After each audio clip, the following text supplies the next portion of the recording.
RCB గెలవకపోవడానికి కారణం ఏంటో చెప్పిన అంబట్ రాయుడు. ఏంటంటే ఒక ఇంటర్వ్యూలో అంబట్ రాయుడు గారు ఏం చెప్పారంటే, ఆర్సీబీ గత 16 సంవత్సరాల నుంచి మంచిగానే ఆడుతున్నారు.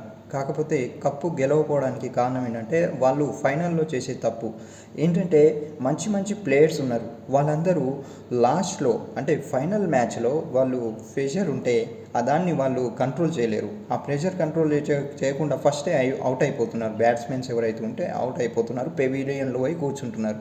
కొత్తగా వచ్చిన బ్యాట్స్మెన్స్ ఎవరైతే ఉంటారో వాళ్ళ మీద ప్రెషర్ పడుతుంది. వాళ్ళు ఎలా కంట్రోల్ చేయగలుగుతారు దీన్ని?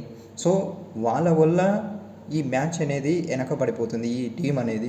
తర్వాత ఒకవేళ వీళ్ళు మంచి రన్స్ కొట్టినా కానీ ఫైనల్లో అప్పుడు ఈ బౌలర్స్ ఎవరైతే ఉంటారో వాళ్ళు కూడా మంచి పర్ఫార్మెన్స్ ఇవ్వలేకపోతున్నారు. వాళ్ళ వల్ల కూడా మ్యాచెస్ ఓడిపోతుంటాయి అండ్ ఫీల్డింగ్ వల్ల కూడా పోతుంటుంది. వీళ్ళకు ప్రెషర్ అనేది కంట్రోల్ చేయడం తెలియదు అని అంబట్ రాయుడు చెప్పుకొచ్చాడు. అంబట్ రాయుడు చెప్పింది ఏంటంటే, ఇంతవరకు వాళ్ళు ఆ ప్రెషర్ అనేది కంట్రోల్ చేయగలిగితే ఇదివరకు వాళ్ళు కొన్ని కప్పులు కొట్టేవారు అని అంబట్ రాయుడు చెప్పారు. సో అది లేదు కాబట్టి ఇంతవరకు ఆర్సీబీ కప్పు లేదని అంబట్ రాయుడు ఒక ఇంటర్వ్యూలో చెప్పుకొచ్చాడు. ఇంత నిజం ఎవరు చెప్తారు స్ట్రైట్గా?